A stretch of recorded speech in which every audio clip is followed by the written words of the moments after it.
There is the Nepal of myth, the ice and rock realm of Mount Everest, the roof of the world. Then there is the country where most Nepalese actually live. I was still unfamiliar with that other, more earthly Nepal when I first came to the Khumbu. I had hiked up to the village of Tommy at 12,000 feet with Appa Sherpa.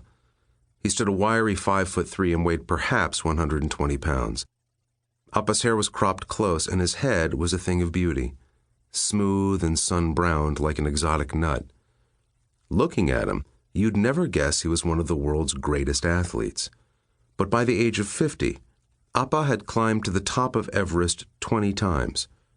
No one had ever stood on the sharp peak of the Earth's highest point more often. Appa had invited me to Tame to meet his family and gather material about his career in the mountains, hoping that I would write a book about him. I was intrigued, not simply because of his high-altitude achievements, but because, unlike many publicity-seeking Western mountaineers, Appa, like most Sherpas, climbed not for glory, but to feed his family. He had also dedicated his most recent expeditions to raising money for the schools that surrounded the mountain his people know as Chomolungma, goddess mother of the world, and to raising awareness of the toll that global warming was taking on the Khumbu's receding glaciers. By the time I arrived, the 5-room school Sir Edmund Hillary had built in Appa's village was planning to lay off 2 of its teachers because of funding shortages, which would force the older students to walk 6 hours each day if they wanted to continue attending classes. And the lower portion of Tame had recently been washed away when a lake of glacial meltwater overran its rim and thundered through the valley where Appa had been raised. His family's home had been spared. So had the house next door, which belonged to the family of Tenzing Norgay, the first person to step onto the summit of Everest alongside Hillary in 1953. Appa Sherpa had taken advantage of his prominence as a mountaineer to move his family from Nepal to suburban Salt Lake City, where his 3 children could count on a quality education. But his American dream hadn't panned out as he'd expected. Appa's attempt to create a line of outdoor clothing had crash-landed shortly after its launch. When he emailed me to introduce himself, he was working in a metal shop, stamping out road signs for Utah's highways. Appa wasn't bitter.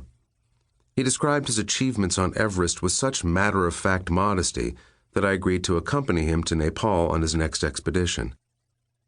As the stone and ice immensities of the Himalaya thrust into view around every twist in the trail, Appa led me over swaying suspension bridges and up steep rock staircases with effortless grace. And as we traveled together, he proved to be one of the kindest people I'd ever met.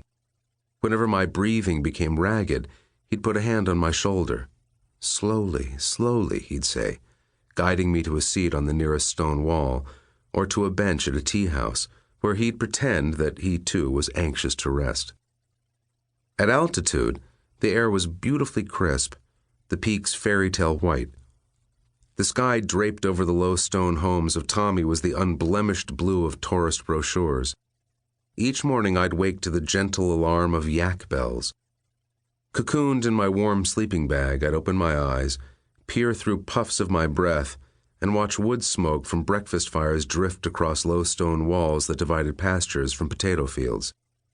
On one side, shaggy black pack animals foraged for grass shoots with delicate lips.